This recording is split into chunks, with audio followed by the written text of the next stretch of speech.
DDG, episode 196. My name is Dave, and I'm joined by Michael.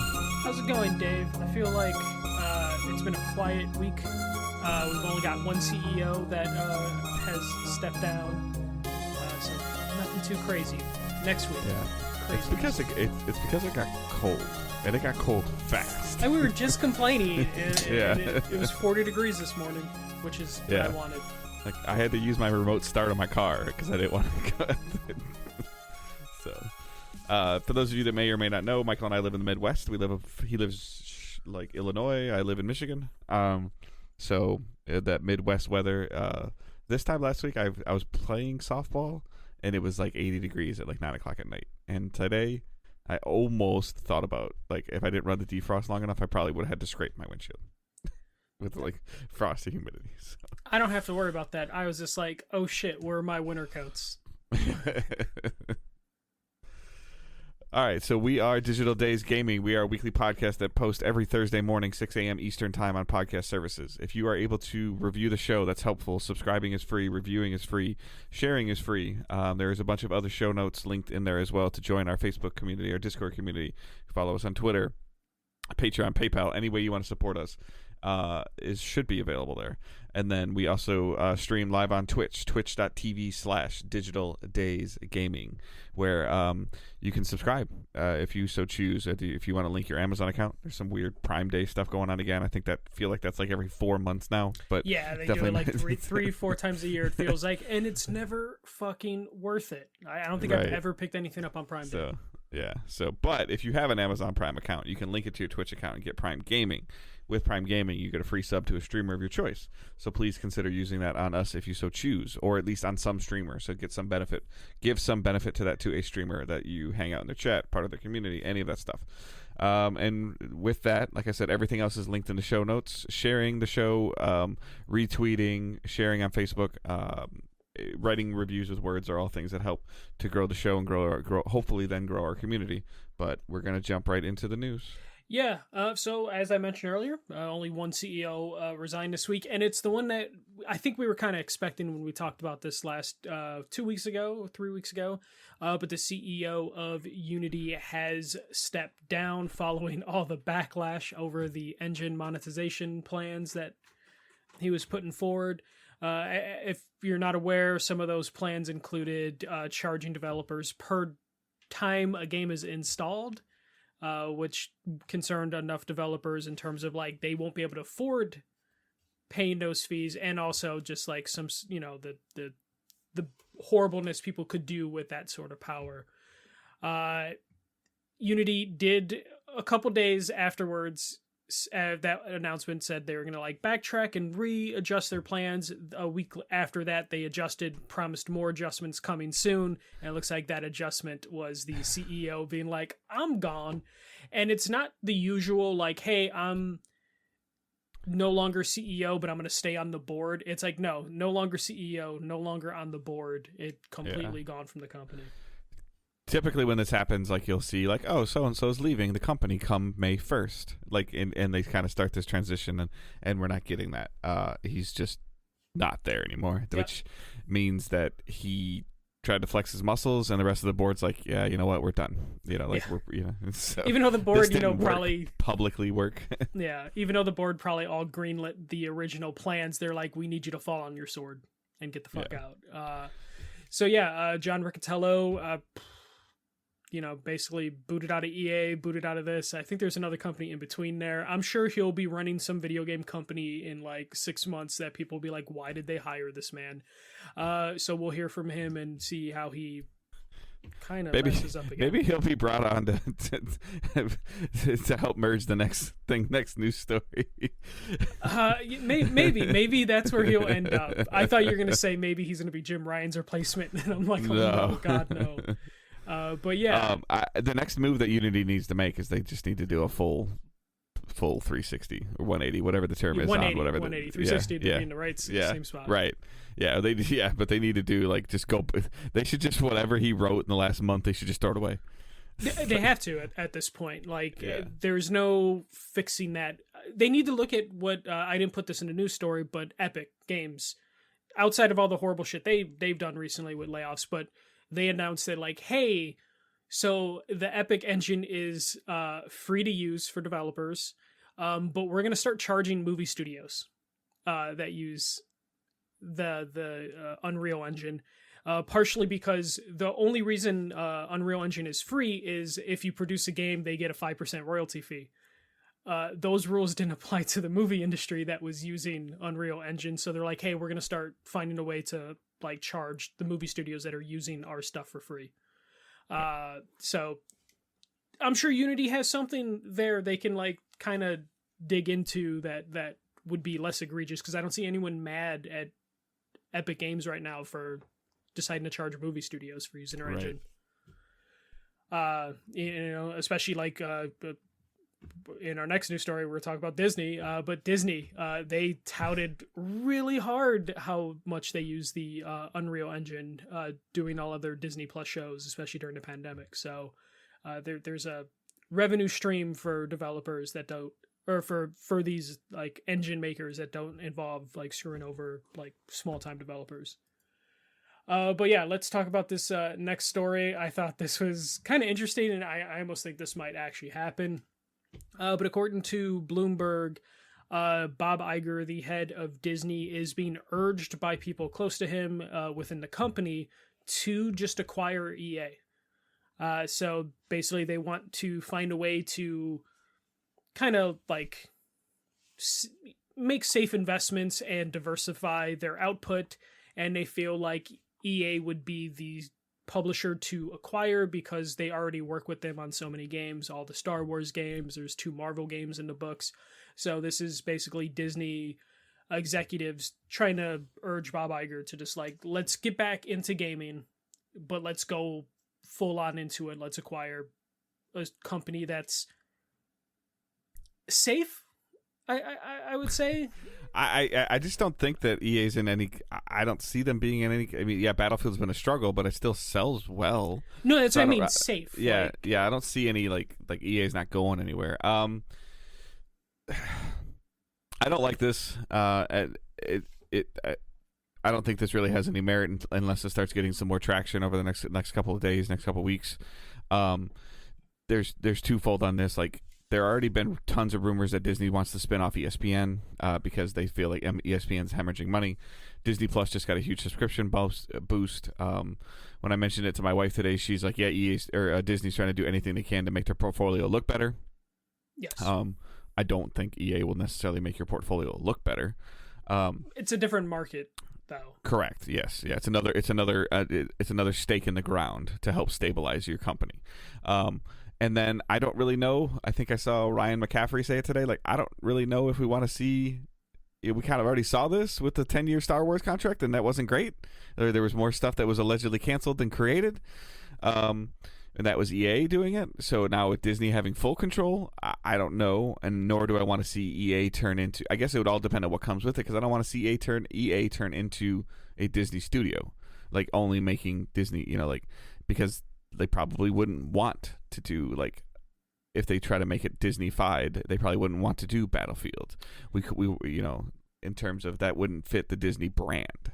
So I would say with Disney's acquisition of Fox, it shows you they're still willing to produce like the type of content that Fox was doing, like mature content, violent content, that sort of thing. Like a lot of those prestigious adult-oriented shows that Fox did are still being done under the Disney umbrella. So I think they would still keep Battlefield. I think what would happen is you'd probably keep whoever's currently in charge in EA, Andrew Wilson. You'll probably still keep them because you're not going to put Bob Iger in charge of like the games division, which is probably why he's reluctant to do this, because it's just like, what do we know about games? If I'm not mistaken, Bob Iger is the one who closed down the Disney games division like 10 plus years ago. So I could see the reluctance there. But I would imagine, they're just looking at this, especially like they do want to sell off ESPN, but they also know ESPN is super valuable in terms of like it's they want sports. to sell it. They want to sell it because it's their most tangible asset. Yeah. That is holistically able to take and detach itself. Yeah. Like, like you could do it with Fox, but you'd kind of be going back to what it was. Like, somebody could buy ESPN and it could stand alone. Like, ESPN has stood alone well before, well enough. But I guess immediately, like, what's the price tag? I don't know. It would be less than an Activision just because of where they're at. But I don't know if that much less. I would probably say half of what Activision. Really? Or even two-thirds. Even with the I mean, I know the soccer franchise is in turmoil, and Madden though, like those are some really high selling unit games year over year. I would say year. so. Like, I would say it would probably be 2/3 the cost of Activision Blizzard. So I would say it'd be like 50 billion, something like that. Okay. But you have to look at it in terms of like if they would want to sell ESPN, but like I said, they still see value in ESPN. So if you get EA Sports under the same umbrella as ESPN, there's some good synergy there that could save ESPN for them. And then also it'd just be like just a consistent like money flow, because that's currently what Disney's having issues with. Is the only thing making money for Disney right now are the parks. Their movie division is dying, or feels like it's dying, because of like how horrible the last 2 years have gone for them box office. They've had probably their longest string of like box office bombs this year and part of last year, and it's not looking like it's going to change anytime soon with some of the like projects they have in the pipeline. And also like Marvel is kind of shown that like Marvel's not clearing that $1 billion line as easy as it was per project, per movie. So them being like, okay, if we get EA, we can at least like build up the video game stuff a little bit. We can build up the sports stuff to save our two brands that are like kind of struggling right now. With Marvel revenue doesn't equal profit. I'm aware of that. Just for the record, some people try to clarify that to me. I know revenue doesn't equal profit, but I believe this year or last year was the first year that Madden was on Steam. Yeah, maybe. And recently, within the last 3 to 4 years, I would say for 100% for sure, it has not been on PC, for a while. I mean, just doing a couple quick Google searches, it did nearly $1 million in revenue in the first week on Steam. So, like, I think it would be closer to the Activision Blizzard acquisition than you would expect, just because of the IPs that come with it and the contracts that come with it. You get the NFL contract, you get whatever this FIFA contract is or isn't, some of the NHL contracts, those things come with a cost. Yeah, but you're talking about like how much money did you say Madden made over Steam? $1 million of revenue in 7 days. Yeah, and we're talking about like Call of Duty clears $1 billion, like over like 2-3 platforms. Right, but there's not any jeopardy of. So I guess the biggest thing that either I guess I don't know if this would increase the price or decrease the price. Like, Madden's nothing without the NFL contract. Yeah. So either bringing that, obviously that contract would have to come. I'd be very curious what that contract says if there was a purchaser or an acquisition. And if your parent company changed hands, I'd be very curious what that would see. At the same time, the NFL needs EA Sports as much as EA Sports needs the NFL. Which is why Disney would probably want that to make the ESPN negotiations just a little bit easier. Of like, we can dangle Madden over your head. Yeah, negotiate favorably. Yeah, so but that's kind of where I feel like if I'm EA, like that's increasing my price, because look at what you're getting, look at how much easier it's making for you from a negotiation standpoint. Because ultimately we all know that it was the Activision merger or purchase was about 50% Call of Duty, 50% Candy Crush, and EA does have a decent, not as good as Activision Blizzard, but EA does have a decent mobile market, I believe. I think there's stuff in there that we don't realize is EA. They've had a lot of stuff that have kind of sunsetted over the last couple years. I would say their mobile division has weakened significantly over the last like 5 years to where it wasn't. And that's where I think the price difference would be. That's where I think you would lose 1/3 of the value in that, to where like I do think, all the sports licenses are super valuable, and just like their engine stuff is valuable, but I think the mobile thing like Candy Crush is like significantly, or Keen, whatever it's called. Right. Yeah, absolutely. Yeah. 100%. I agree with you. And I think that's where you would shed some of that price off if you were comparing it to Activision Blizzard. But then there's also like so many factors. I forgot, like they have The Sims also. And so I mean, there's a lot of things I think Activision had Blizzard, so they had like Overwatch and Diablo. There's a lot. I mean, there's a lot of value there. I don't want it to happen. I don't think that. I don't think it'd be harmful to games. I don't think it'd be. I don't know if Disney would really like revamp how EA does anything. Other than, like you said, it would just be another stake in the ground for them to tout to their shareholders and their bottom line and their figures. I don't think that it would change anything, but I feel like if EA does get purchased, then it just is a matter of time between Sony and Microsoft that they're fighting over Ubisoft. I would imagine it would come down to that. I think this could go through, or this could happen, mostly because there's a bullet point I put in our notes of like just about a year ago, EA did say that like, or they didn't say, but there was like sources saying that like Disney is kicking the tires, Apple and Amazon are all kicking the tires. And I would imagine if you're Disney, you don't want Amazon to get a hold of it. Now, Amazon's killing it with sports right now, so you would like not want them to get EA Sports on top of that. Now, do you see a scenario where games come to Disney Plus similar to how they're on Netflix? I can see them trying it. But I also, because Disney Plus is kind of doing bad for them overall, I still think there's a scenario where Disney Plus goes away in 5 years. And that's why they're worried and looking at EA of just like, hey, like our production is not going that well in terms of like movies and TV shows.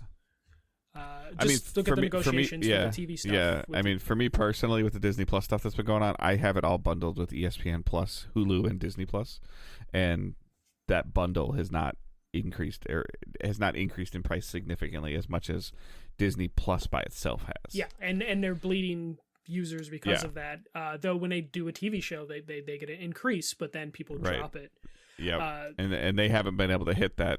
8 weeks this, 8 weeks this, 8 weeks this, 8 weeks this. Like it's just been too long, and the writer strike is just not going to help.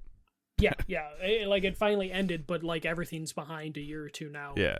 Because of the 5-month strike. I mean, we're at least 6 months. Yeah. Minimum, like 6 months of like working them to like to the bare minimum of that contract that they just signed of what they're allowed to do. But I mean I don't know, like I said, I don't want to see it, but I can see it happening. But if it does happen, I don't think it's going to be like, there's a couple people that were making it seem like it'd be like catastrophic, and I don't think it'd be catastrophic. Yeah, no, I don't think it would destroy EA. I also think that's kind of why EA like split their company into two, of just to like try and make it a little bit attractive in terms of like, hey, when Disney acquired Fox, they bought the movie side and the TV side, but like the news and sports side got like branched off in its own little thing. So I could see EA doing that too, of just like, hey, we're gonna split off the sports side because that's actually what Disney's interested in, and then the EA proper side, maybe someone else like a PlayStation would want it because then it would be affordable for PlayStation, or maybe an Ubisoft looks to merge with like EA proper. So it opens them up to like two potential acquisitions by splitting our company in half. Disney's also in a weird spot right now because like, I don't know if you know this, but their poison pill thing with Hulu happens at the end of the year. And that's basically they have to acquire the rest of Hulu from Fox, which is going to cost him like $30 billion. So like Disney right now is desperately like, how are we going to like financially not survive, they're not going away, but like how are we going to like steady the ship? And I'm sure they're looking at whatever EA Sports produces regularly, or what their mobile divisions do, of just like, okay, that's consistent revenue, because that's like the one thing when I mentioned earlier, like the parks is the only thing that's profitable for Disney right now, and it's a consistent profit. And it's, for the most part, strike proof, as they've shown in the past, because there have been park strikes, but it's never really closed the parks down. And they learned during the writer strike and the actor strike of like how devastating that can be if they're not willing to negotiate. So I think this is a sign Disney is going to potentially acquire something, or they're going to license more stuff out. I'm sure they're going to get a big check when Spider-Man comes out in a week and a half, based on however that plays out. So we'll find out what happens from that. That does concern me, of just like, Disney acquires EA, so then they're just like, okay, we're taking Wolverine back. Like, we're just gonna get one Wolverine game, because they want to make Wolverine like an in-house thing. So that would worry me. All right. Moving on to the next story. PlayStation 5 Slims were announced today. So PlayStation finally officially announced the Slim models that leaked about a year ago. And looks like all those leaked pictures were accurate. The new PS5s have been reduced in volume by more than 30% and weigh about 18 to 24% less based on whatever model you're looking at. Both models will be equipped with a 1 terabyte SSD and include a horizontal stand, which I didn't realize was just like a little kickstand, which just kind of makes it feel cheap. The standard PS5 will stay at the current price of $499.99, while the digital edition will see a $50 price increase and now costs $449.99. The digital edition will be upgradable to within disk drive attachment. That'll just pop onto the bottom of it. That disk drive add-on will be $79.99. For those that want to stand their consoles vertically, you can no longer do that out of the box like you did with the current model. That will cost an additional $29.99 to get the vertical stand. These new models will replace the current models. The current models are basically just whenever they sell out of them, they'll officially be replaced by this. Dave, I tweeted out my thoughts about this. I didn't see them. Okay. So I'll tell you them afterwards. But Dave, initial response to this, I was intrigued, and then I was like, eh. A $50 so when these were first announced, the PS5s were announced X amount of years ago now. The $100 decrease we talked about at length was, I think, enough of the $100 price difference was enough of a catch to make it worth it. I have a digital only PS5. Yeah.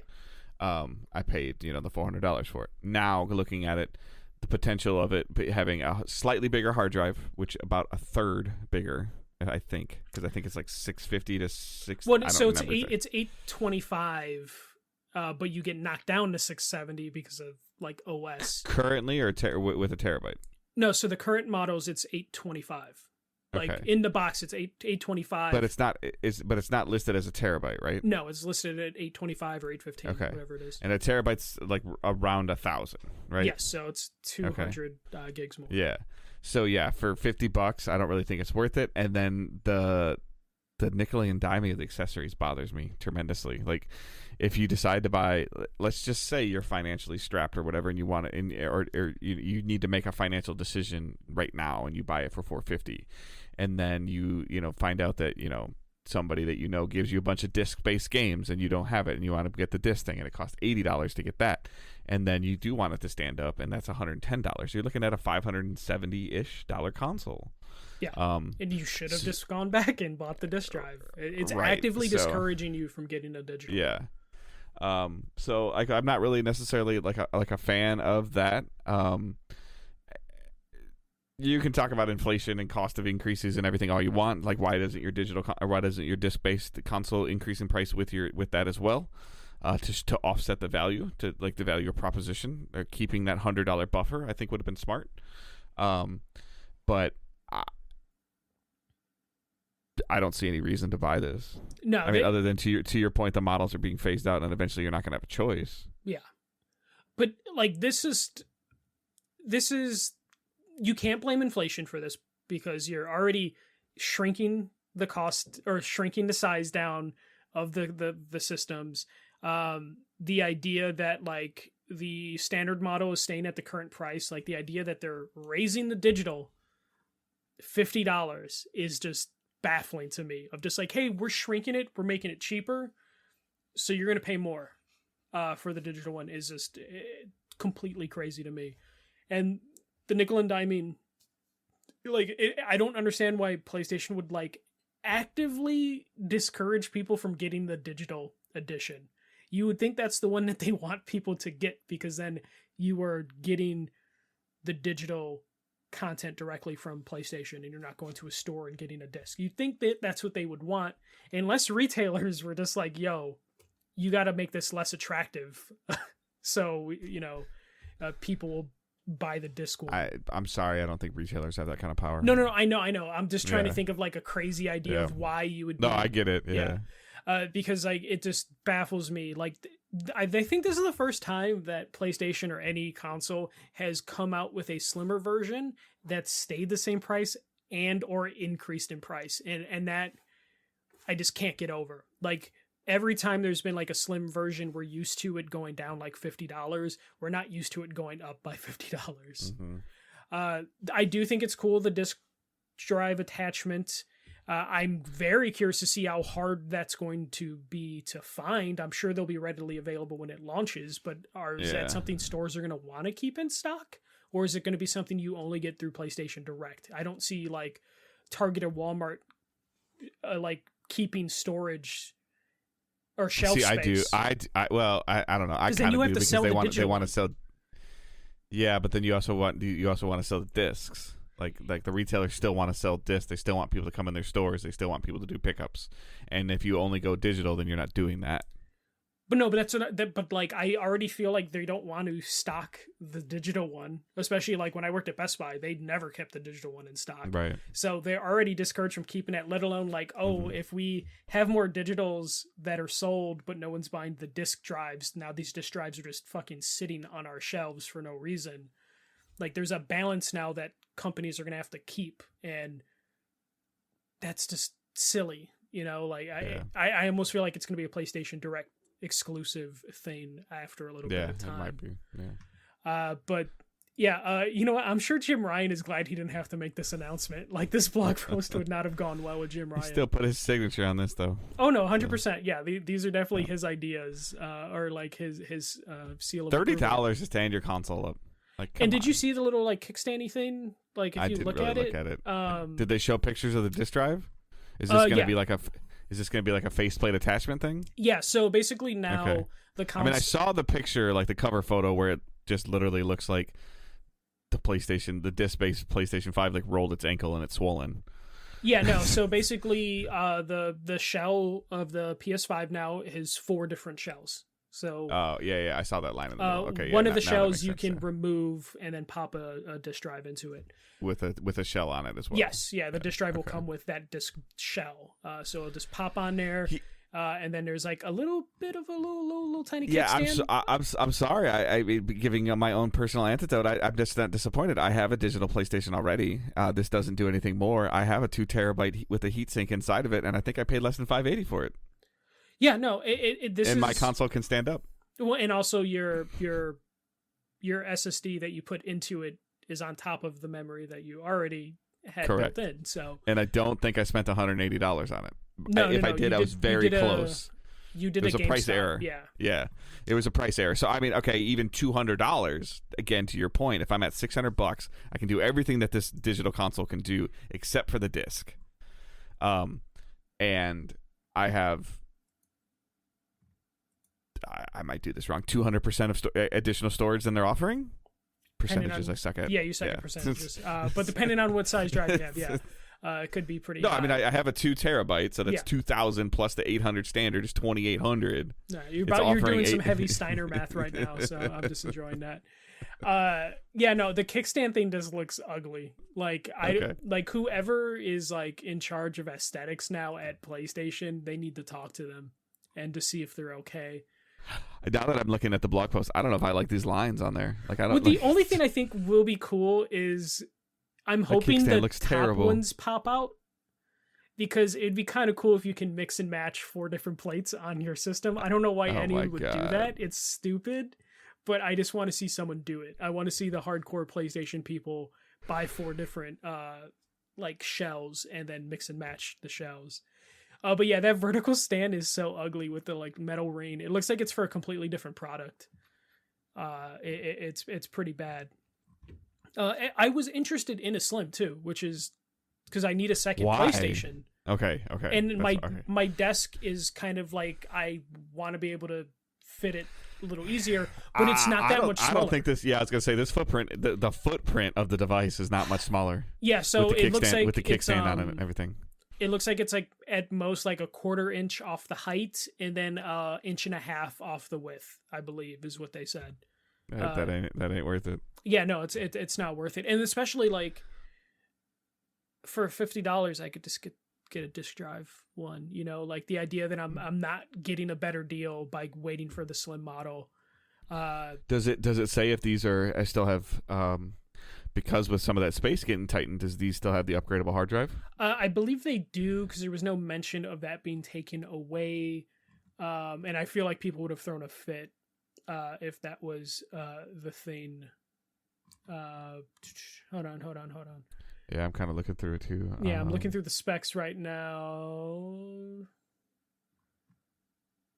Now, where it says SSD, it just says 1 terabyte, 5.5 gigabyte read bandwidth raw. I don't think they would take that away because it's so vital for like the right. The PS5. I agree, but there's nothing on here that's saying it is upgradable. That would be crazy. Because sometimes it'll say 1 terabyte with up to 4 terabyte max upgrade. External upgrade. I would assume it's still in there somewhere because it doesn't really take too much space. I am going to be interested to see how they keep this thing cool. Because there's going to be less, like space for a heat sink. And then also if you are putting an expansion drive, that heats up the system too. So I'm going to need to see tests on this, but I went from looking for a second PS5 to like, I'll probably just pick up a second disc one when it gets its first actual price cut. Which I believe PS5s were not, they had like a $50 price cut temporarily, like in September, and now I should have jumped on that. I think that they had a recalculated $50 price cut where they price cutted it, but threw a game in there and made it the same price. No. There was an actual like stores were selling at $50 cheaper. Okay. And I should have jumped on it because I didn't know that they were basically going to increase the price again. I thought they were like testing, like, hey, here what a $50 price cut, so then when they slap in the newer models, it could just keep that price. Yeah.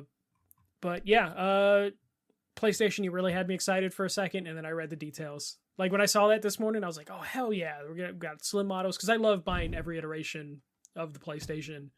I bought every iteration of the PS2, PS3, PS4, and I will eventually do it for the PS5, but I'm going to be waiting for a price cut for that.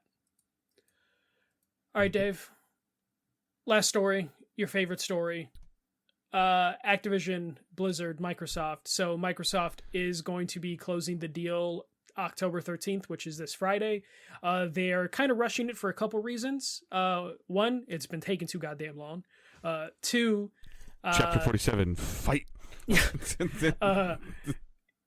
Like number two, I believe they have another deadline with Activision to close it by, I think, the 26th or the 16th. The third reason is the FTC is trying to reopen the case. FTC wants to lose again, and then the CMA have not officially given the green light, but it's close enough that they're like, let's just close it while we have like a preliminary agreement with the CMA. Like, let's just take care of it. Let's get it done before they can change their mind. Because the deal is closing soon, Activision were asked about when games will be coming to Game Pass, and a rep from Activision said they will be adding older games to Game Pass before 2024, but don't expect newer Activision games to hit the service till 2024 or beyond, specifically mentioning the upcoming Modern Warfare 3 and Diablo 4. Dave, the nightmare's almost over. I'm more interested in the Game Pass talk of like, I do you think it's a good move for them to tell people now, like, do not expect Modern Warfare 3, which is coming out in like a couple weeks. Well, yes, I mean, I think they're being realistic right now. Like they don't own the company yet, and it's less than 30 days from launch, and people have pre-ordered. Like, you could just get to this ugly, like everybody talks about, or I talk about my 60-day or 90-day rule. Like, this would be worse. Like, there are people that only play Call of Duty. Like, we talked about this before. Like, primarily play Call of Duty. They probably had this pre-order since like August or even before that, or when it was announced in May or June. I don't even remember. I can't keep track of it anymore. Yeah. Like, that's next year if they want to do something like that, like, or that's announce it like beginning of January, like after you get your 6 weeks of sales. Like, once you get the sales, you want to introduce. You already have that player base. You want to introduce new players to this, and you do that by doing it later. I don't think that should be the strategy for 2024, but I think for 2023, I think that is the strategy. And are you at all terrified that this is trying to close on Friday the 13th? No, I'm not superstitious. I think it'll be Neither fine. am I. I just thought it was funny. Yeah. I'm sure someone at EA or Activision Blizzard's just like, are you sure you guys want to do this? Can we do it Thursday? Yeah, maybe they're hoping some of like the crazy people and government are like too afraid to make noise on the 13th, so they're not going to make a big deal about it when it closes. Well, they're already on a 4-day work week this week, anyways. So. Why? They had yesterday off, so. Yesterday wasn't a real holiday. It was a government. It was banks were closed. Oh, and stuff. banks were closed. Okay, I think that. Yep. I think they were still open in my state. I think it's. Really? I don't think it's a federal holiday yet. But regardless, the FTC probably won't be able to do anything when they reopen it. I can't. I struggle to say the word, so I'm going to say it wrong. But I Indigenous People Day. Like, Indigenous. did you go to school? Yeah, I can't say that. Did you go to school on Columbus Day? Yes. I feel like I went to school on Columbus Day like the first half of my life, and then like halfway through my schooling, it was no longer considered a holiday. Okay. And then it wasn't until recently that it was like officially renamed. I believe like 5 years ago, maybe less. Yeah, recently, and I just can't say the word. I've tried to say it like before, and I just tangibly can't say it. Yeah. But anyway, I'm pretty sure because we were busy at work on Monday. Just because people, I don't think, my kids had school. I had school all through. You also work at a company that like, if people need like stuff for their work week, for like, correct, they're going to be there. If they have an extra day off, yeah, they come to finish projects and stuff like that. So that's when I notice it more often. Like oh, people didn't go to work on whether it's a Wednesday or a Monday or a Friday. I think it or whatever. varies state to state. Okay. All right. Anyway, sorry. Yeah. But yeah, I'm happy this deal is going to be closed. I'm going to be pissed if come Friday we find out there's another delay to this. Because I do think within like a week or two, we'll start seeing those Activision Blizzard games like hit Game Pass. I would assume we would have a similar showcase to when the Bethesda thing went through. Like, I mean, it won't be Bobby Kotick, I don't think, but it would probably be Phil Spencer with some people from heads of Activision or higher ups in Activision and Blizzard, conversating about what their intentions and their goals are. Yeah, we might not see any new game announcements, but they'll be like, hey, like almost like a State of the Union. Address revitalization of this game coming to Game Pass, and that revitalization could just be it just runs better on Xbox because we put our assets into it. Yeah, and if we don't get one of those presentations, I then imagine like the Game Awards is going to be very interesting in terms of like what they present and just like, hey, here's all the shit coming to Game Pass, sort of announcements coming. Because Dave, not to worry, we're like less than 2 months away from the Game Awards. Which is just wild that the year's like ending so soon. I put my thoughts on current gaming reviews on Twitter like last week or 2 weeks ago. Like I hate them. Like I've gotten to the point where it's just so play hard your game, to measure stuff. Enjoy it. No, but there's the idea that like the Game Awards is like 2 months away, and most of the big releases haven't hit yet. So we're gonna hit this month and a half span where we're getting like 2 or 3 big games a week. And there's just a lot of games that are great games that are out there that I know are great games that I'm never gonna touch this year. Diablo, Baldur's Gate, like those are all gonna be in the top 5, and I'm not touching them. You could seduce a vampire or a bear in Baldur's Gate, Dave, but you're the one that told me not to play Baldur's Gate. Because I know you're not gonna enjoy it. You're not gonna let the bear have its way with you, and you're just not gonna be into it. But yeah, that's all I have for news. Fur bothers me. Okay, it makes me itch. I mean I think that's why people enjoy it potentially. They could, and then it's got the claws to scratch that itch. Like it's perfect. But yeah, that's all I have for game news. I should just send you a save file that is just right before the bear romance scene, and then you just play it like from there. Sarah's really good at making characters. I'm just like, here's a picture of Dave. Make the character look like Dave. Oh God, no! That's mean. And then run it from this cutscene. But yeah, that's all I have for news, Dave. All right. So, what's the latest Little Funky today? Because X Defiant is apparently broken as shit. Apparently, yeah. Like bad. I played this game. I did too. I played it before you. I think I was in like the 2 alphas, and then you were in that. And I didn't think it was bad. Like I said, okay. I go, they're close. I think the last time I played it, I said they're about 70 or 80% there. They're almost there. and like something has gone terribly wrong. So a couple weeks ago, we reported on the fact that like they failed the QA certifications, and not a death sentence. No, bad, that usually like means another month. But not a death sentence. Yeah. And now they just outright put those infamous Twitter pictures that are like an apology letter to the community, being like, due to inconsistency in gameplay experiences, we're delaying the game, and they did not give a window for indefinitely. Yeah, which I think Dave, I think we're hitting that point where a lot like the thing we're seeing with factions or not seeing with factions of a lot of companies are like, do we really want to release like a free to play live service game? Yeah. Like, well, I mean, like the alternative is Skull and Bones. Yeah. Like, where's that? No, that's another one. It's another Ubisoft one, but that's another game that should have been a live service, and then they pivoted back to like it's a full retail release, and it's like they really they tried to take this is it hurts me to say the sentence because I saw this and I played this and I had fun with it. It was Skull and Bones. They tried to take the ship combat from Assassin's Creed Black Flag and make a game. Yeah, Assassin's Creed Black Flag came out like 8 years ago. That people really enjoyed about Black Flag 2. Yeah, not like some throwaway little mode. It was like the thing that people play Black Flag for, and it couldn't. And they've had success. Like the crazy part is like Ubisoft has a track record of like Far Cry Blood Dragon. They've had success doing spin-offs of small things like this. Far Cry New Dawn, like not great, but came out, did okay, short experience, like. Why is Skull and Bones was like, never Assassin's Creed? Why Skull and Bones, and then what is going on with X Defiant? Like I don't I don't get it. Like it's just X Defiant, when I played it, I think like we had different, like we were on the same page in terms of like gameplay wise. It feels like it's almost there, but I think the difference in our opinions were I'm like I felt like it was too generic that I didn't even realize it was like Ubisoft brands across multiple Ubisoft brands.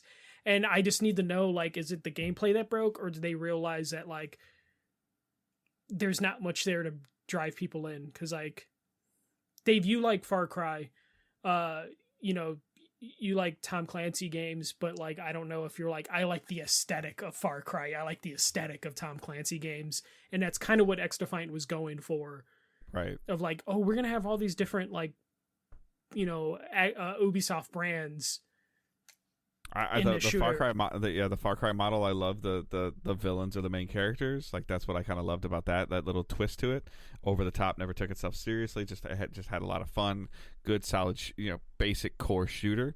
The same thing with the Tom Clancy games, like whether it's The Division or Ghost Recon or any of those. Like even Ghost Recon got to the point where it's like, okay, you're trying to do like.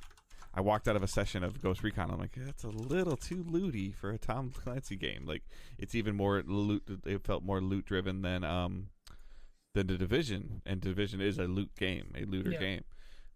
So like, I don't know, man. Like, there's the Ubisoft has got some struggles, and then I mean, I haven't played it yet, but just looking around on social media the last 7 or 8 days, Assassin's Creed Mirage.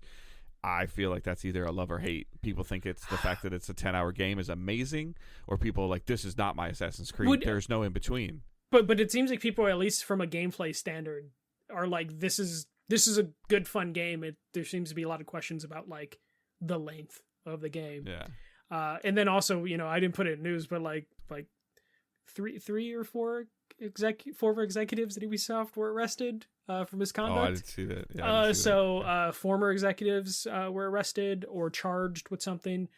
So like Ubisoft's just kind of going through it this week. But yeah, well, who knows? Skull and Bones will be game of the year 2024. Who knows? It's possible. What are the odds that we play Skull and Bones and we're like, damn, this feels like a 6 or 7 year old game? It's probably gonna happen. Yeah. Similar to Last Guardian. Yeah. Where people are like, okay, this is really good, but it feels dated. Well, yeah. Mm-hmm. Yeah. But how dated is that gonna feel by the time it comes out? Yeah. Ubisoft X Defiant. I was kind of looking forward to potentially diving into it. I guess the only, benefit to this is it's going to get out of the way of Call of Duty, because currently it was going to launch like a week or two before Call of Duty, which would have been a death sentence, especially. I mean, if they could get their shit together and shadow drop this on Video Game Awards, that would be the best scenario. Yeah, it would have to be Game Awards, or I think you just end up having a shadow drop it, period, no matter what. But I'm just saying the best time, like, if they can get it together, like, drop it, like, go play it now. As soon as the show's over, go play. What? Yeah. Like, like in terms of, like, Here's if you want to do a Jeff free-to-play Keighley thing. skin or something. Yeah. For X Defiant. They need something. Ubisoft just needs something. I'm going to probably pick up Mirage during the holiday season because I am interested in, like, the actual length of that game. But that's kind of all Ubisoft has for the foreseeable future. Because Prince of Persia is like January. And that's the bite-sized Prince of Persia. It's not like that full remake that they showed too. So, good luck, X Defiant, if you ever come out. All right. So what we're playing and watching. So just apologies. Just been crazy. Work's been kind of nuts. The last month or so has been rough. I dabble with Destiny like one night a week, doing some raids with the team. Just kind of doing that, having trying to get that down, having some fun with that. Still kind of just when time allows, watching Burn Notice and just really enjoying football. The Lions are playing really, really well, and I can't say that I haven't really been able to say that in my life. I know. And Green Bay is shit. The Bears are shit. How are the Vikings? Are they in the same division? Half shit. Yeah. Okay. So the division's won already. Yeah, they're 4-1, and there are 2 games up in the division through 5 weeks. Yeah. So yeah, like that's kind of where we're at with that stuff. Like I mentioned, I have Mirage. I have it on PC. I've downloaded it. I have intentions of playing it, but I've just been kind of just I wouldn't say that I'm in a gaming funk because I had a blast with Sea of Stars. I'm just exhausted. Like physically exhausted, to where it's easier just to watch Burn Notice, than or to watch Burn Notice and Sports Center and football and baseball playoffs and like paying attention to that than it is to try to sit and focus and play a game. And to be honest with you, most of you know this. I've said this for a long time. 90% of the time I play Destiny, I am not even 100% focused. I can just kind of play that game with my eyes closed, literally.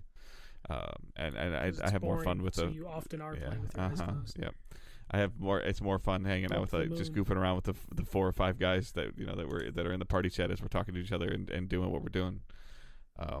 So that's kind of where I'm at with playing and watching right now. I will play Mirage. I did not realize that like today is like the 10th, so I probably do. If I want any kind of cool Spider-Man stuff, I need to pre-order that.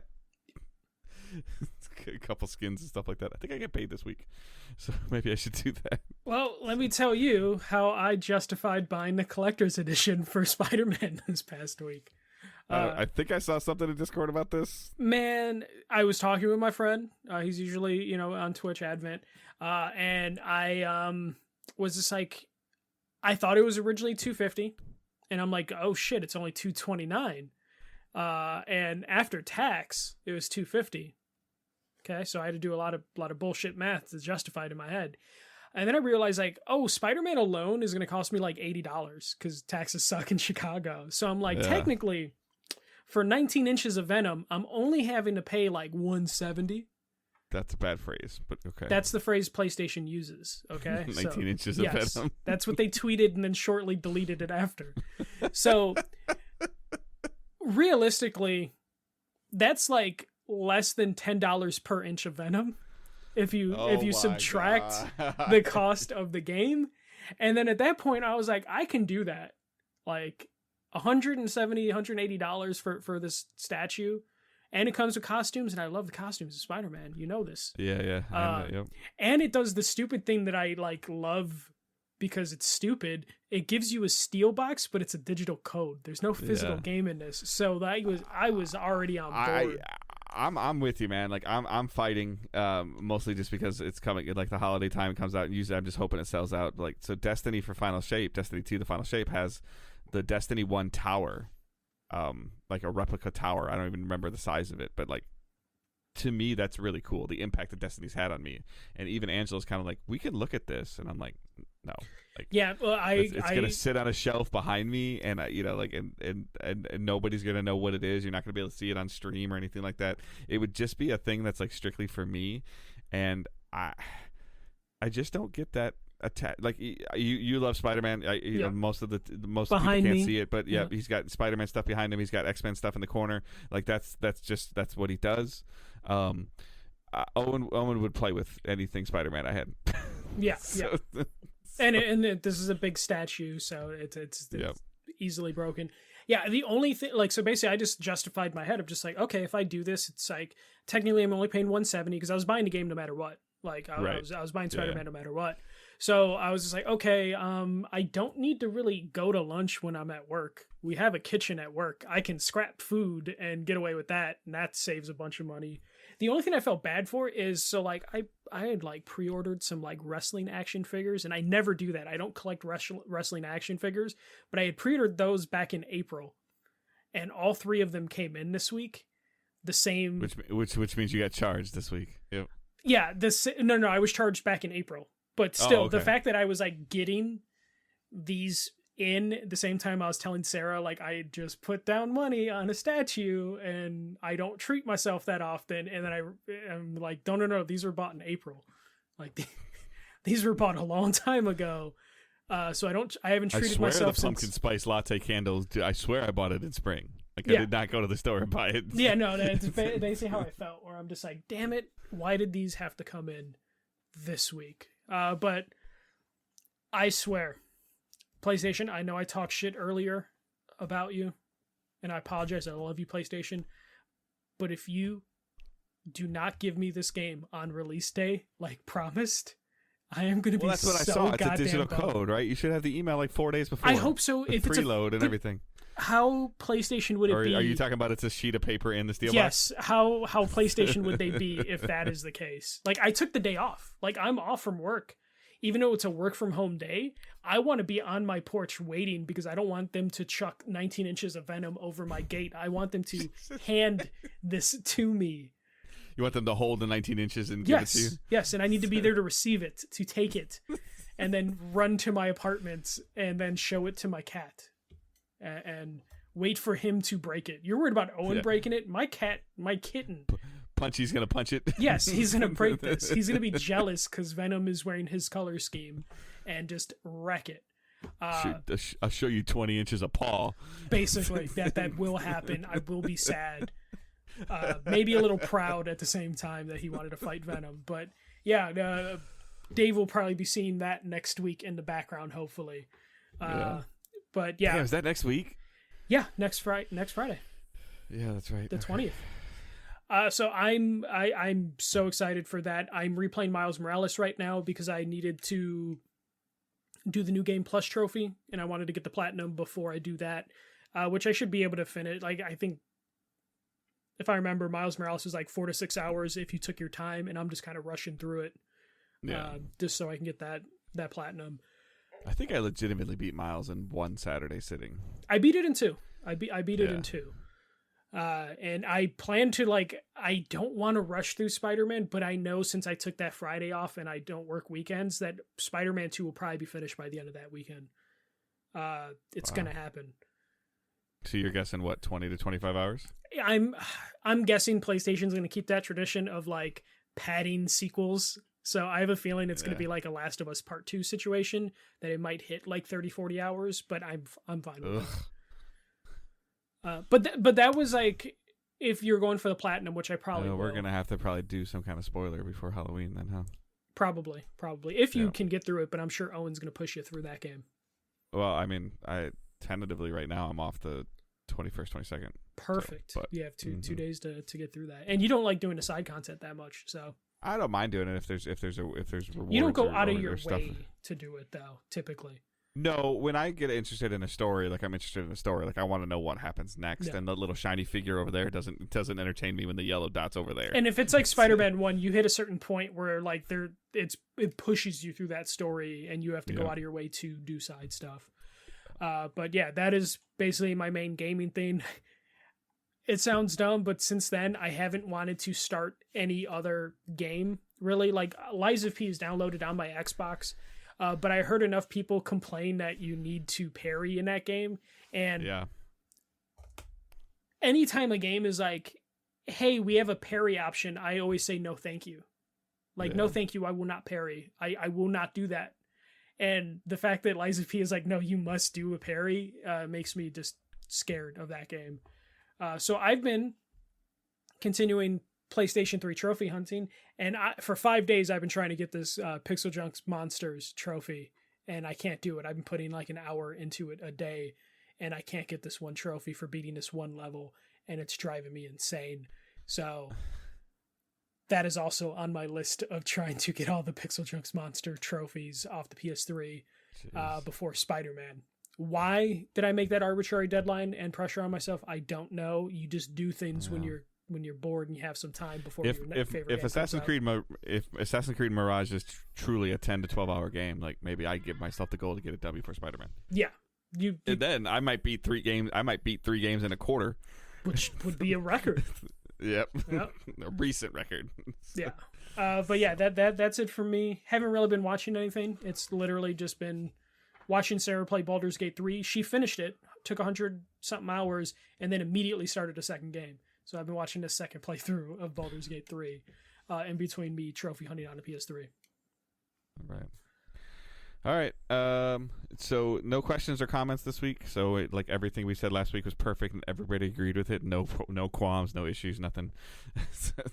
No, I'm kidding. You can always send those questions using hashtag AskDigitalDays. You can post them in the Ask Digital Days in Discord. You can post them directly to the Facebook group. You can tweet them with that hashtag, X them, whatever the hell you want to call it.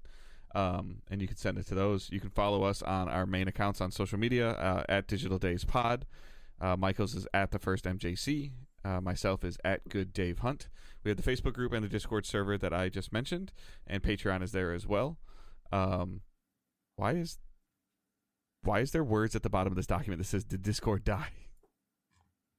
Why is that at the bottom of the doc? That was last week. That was last week when Discord literally died while we were recording. Oh, you were typing in there to talk to me. Yeah, because my internet was working. It wasn't my internet. Yeah. Okay, I got you. I was like, what? Is that there? Yeah, no. Elon Musk did not buy Discord. Part of a doc. So yeah, you can check all that stuff out. There's PayPal accounts in there, all that stuff. Again, I know we're getting near the holiday seasons. Nobody feel obligated to do anything that they don't feel comfortable financially doing. If you so feel comfortable to, whether it's through a PayPal donation, a monthly PayPal donation, a Patreon support, and he's messing with me because he's typing more crap at the bottom of the doc while I'm trying to talk. Any of those things that you so choose, as well as just sharing the show, following us on Twitter, following us on, liking the page on Facebook, all of those things, like subscribing on Twitch, however you choose, those things are all great. But ultimately, you listening and downloading, interacting with the community is the number one goal that we always have when we do this. We are drastically close to 200 episodes today that I just realized, like, we're like a month away. I know I don't care. It's just like turning it to that number. It means that it'll be 4 years. Which is crazy to think about. I'll find some confetti. Wait, I think I can do that on this.